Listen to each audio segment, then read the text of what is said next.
Assalamualaikum, I am Aiman Kausar and you are watching Islamic Finance.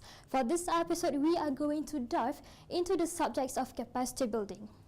Good and Mullen 2001 defines capacity building as the development of knowledge, skills and attitude of individuals and also a group of peoples, relevant in the design, development and also maintenance of infrastructures. Professor Datuk Dr. Azmi Omar, the Dean of IIUM Institute of Islamic Banking and Finance, further elaborates on this matter. Let's hear from him. Read, in the name of your Lord who has created all that exists. He has created man from a clot, a piece of thick, coagulated blood. Read, and your Lord is the most generous, who has taught the writing by the pen. He has taught man that which he knew not. Al-Alaq, chapter 96, verses 1 to 5.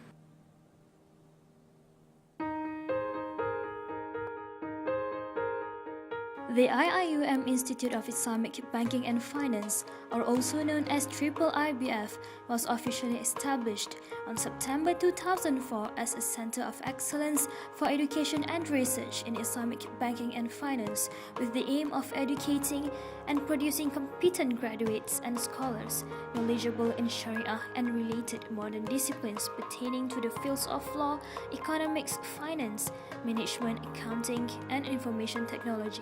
At IIBF, students are given thorough groundings in both theoretical and applied research on Islamic banking and finance, with industry exposure so as to develop their creative skills in devising new and comprehensive Islamic financial instruments and products for the public and the industry at large. So, Prof. Azmi, what are your thoughts on capacity building on Islamic finance, basically for Malaysia and for the world as a whole? Okay. If we look at the institutions that are offering training and education in Islamic finance, in the context of the institutions, for example, universities are offering a number of programs trying to meet up the demand for practitioners in Islamic banking and finance. So a number of universities, including IIUM, Institute of Islamic Banking and Finance, offers programs such as bachelor's degree, master's and PhD. But again, if we look at the overall demand for Islamic banking experts, the demand is there. I mean, it's growing every year. As we know, globally, the growth rate of Islamic finance is about 20 to 30% globally. Therefore, with the significant growth rate, the demand for experts and personnel in Islamic finance will continue to grow. The question then would be, are the institutions, higher education institutions, plus the training providers, are they able to meet the demand for this kind of experts? So is it a fact or is it a fiction that there are a shortfall in Islamic finance personnel in the industry? The answer is not clear-cut. Malaysian growth rate is close to 20%. In Middle East, say for example in Saudi, the growth rate is about 40%. In Indonesia, the growth rate is also similar, about 30-40%. That is because they are new to the Islamic so banking. From a lower base, you have a very high growth rate. But at the same time, you also see that more and more Islamic financial institutions are being established or converting from conventional to Islamic. More Islamic windows are established in Indonesia, more Islamic banks are established, more Islamic funds are established. So you have this kind of institutions that are offering Islamic products. Then, because of the many new institutions are offering the product, obviously you need expertise, you need personnel. So the demand for professionals are there. However, if we look in the context of whether the demand is really for fresh graduates or experienced personnel, and to me the great demand is for experienced personnel, not so much in terms of fresh graduates. Say for example somebody with a first degree in Islamic banking or Islamic finance, are they able to get job easily? My feeling is that the demand would not be that significant. The demand will be for experienced personnel. Why is that so? Well, Islamic banking would like to shortcut Islamic banks would like to shortcut the whole thing by getting bankers from existing Islamic banks and taking them on board. So we are recycling the same old faces again. In a sense. Right. So that's why we need to get banks to spend money on training, get fresh graduates to train them in order to make them well-grounded Islamic bankers. So without proper investment in training, we will not be able to have qualified and experienced personnel. What are the initiatives that you would like to be put in place so that Malaysia can sustain its position as the so-called leader in Islamic finance globally? You see, training is always short-term in the sense that it provides certain specific skills within a certain time period. Okay, the purpose is to meet the specific demands of the industry. But if you want to grow the industry further with a lot of serious research, with a lot of innovation, then you need to bring in universities and research institutes into the picture, which means that you need to have people trained in a certain discipline so that they will be able to get higher degrees, for example, masters as well as PhDs. With this kind of qualifications, they can bring the industry further. Okay, so if you look in the context, training is telling what you have currently. Training is not going to tell you what you're going to have in the future. It's basically to train the specific skills that are available today. The present needs. Yeah. But if you talk about future needs, then you need to bring in the university into the picture and research institutes. And this is where the role of the university comes in, to provide that kind of higher education for banks as well as for fund managers and others to go into masters and PhD programs. When you say universities, would you prefer university per se, or is it a collaboration between the public sector and the private sector? Okay. How do you perceive it? What is interesting about Islamic finance that it is always industry driven. If you look, there is a big gap between theory and practice. Practice has moved so fast, and theory, so-called, is trying to keep pace with this growth of the practice. So in a sense that what we need to do in this particular case is that to develop the Islamic finance, Islamic banking industry, we need to have a very close collaboration between industry and academia. So that what we are teaching must also be relevant to the industry, and industry also must be aware that there is certain theoretical part that you need to understand, the discipline part that you need to understand in order to bring the industry higher to the next level.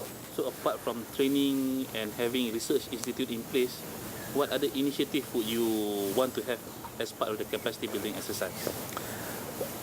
To me, if you look at, well, we cannot generalize. For example, if we look at the case of, say, for example, specific departments of a bank, the product development people, you need to have creative people.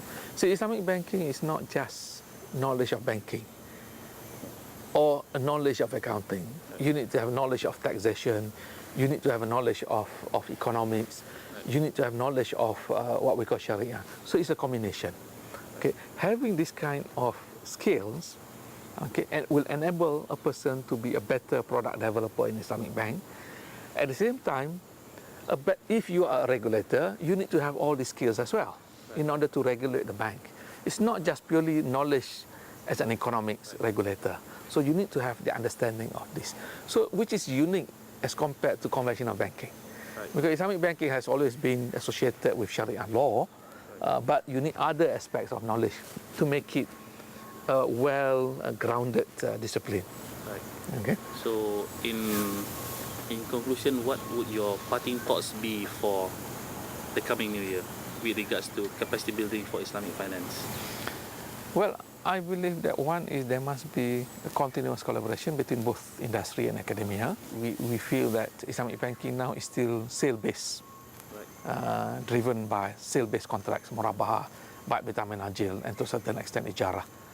And we are now talking about risk-sharing.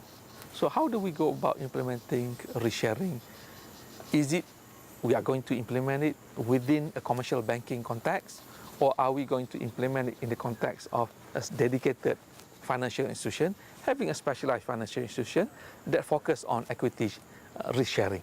And those things that we need to look at, and how do we then put those things in place within an Islamic financial system? Because at the end of the day, we must bear in mind that Islamic finance must bring value to society. It must be ethical based, it must bring value to society. So if we are just replicating what we have in conventional finance, Islamic finance are giving alternative in the context of more real estate financing, more vehicle financing. Are we not promoting consumption-driven Islamic finance? So my thoughts in this particular case is that when we are training Islamic bankers, when we are educating Islamic bankers, I think we have to look at the bigger picture. We have to look at maqasid. What is the objective of Islamic finance at the end of the day? Is it just to provide an alternative, or is it going to bring a better society?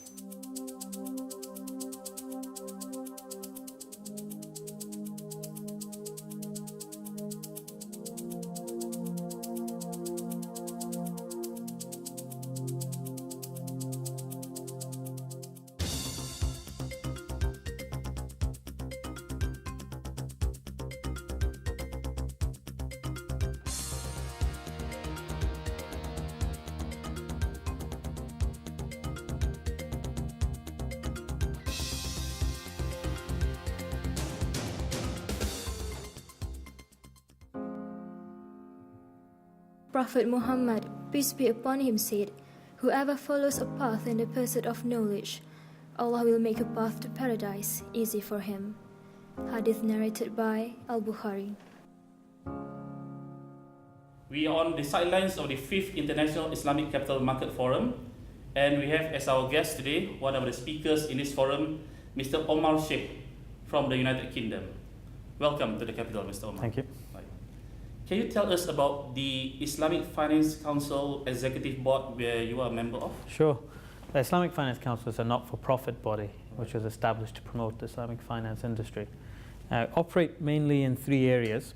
One is on government policy advisory. We've been appointed formally to advise a number of governments in Europe and in Africa on Islamic finance. The second area is Sharia governance.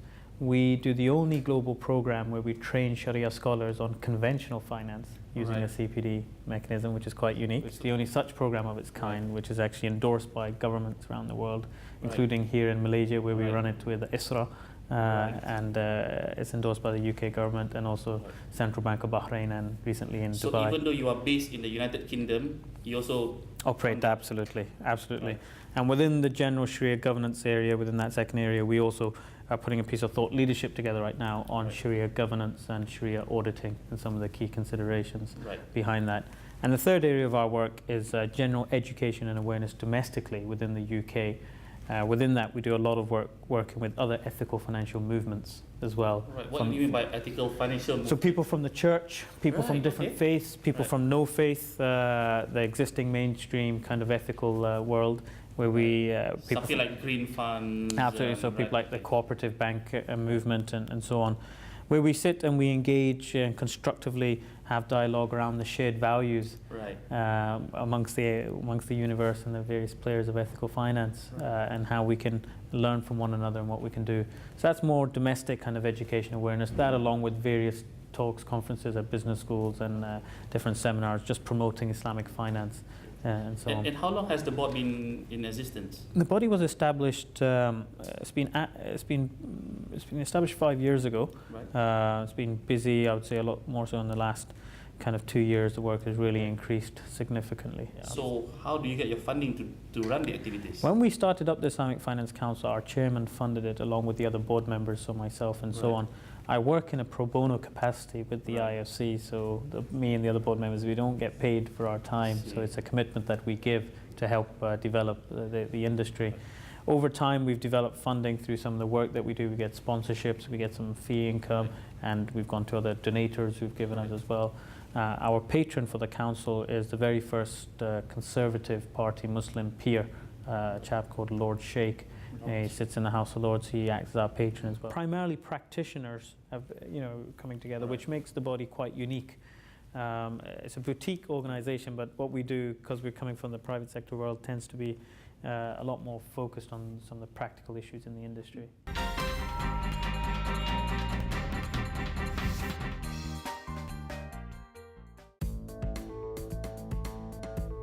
Welcome to the Capital. The Capital is your one-stop business channel. The Capital will change your perspective.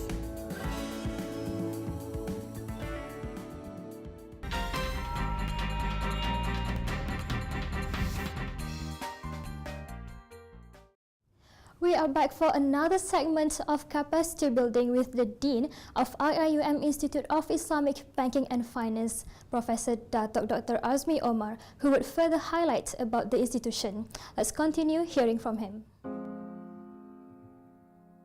But teach the message, for teaching benefits to believers. Az-Zariyat, chapter 51, verse 55. The idea then was we wanted to bring in 3 different faculties working together on Islamic banking and finance. These 3 faculties are faculties of laws, faculty of Islamic revealed knowledge, and faculty of economics and management sciences. When we established this institute, because we want to bring in people from different disciplines working together, therefore the uniqueness of the institute, we are able to attract students from different nationalities. So currently we have about 140 students. 60% of them are international students and 40% are Malaysian students. Well, the program is unique in a sense that we are able to cater to both professionals and to academics.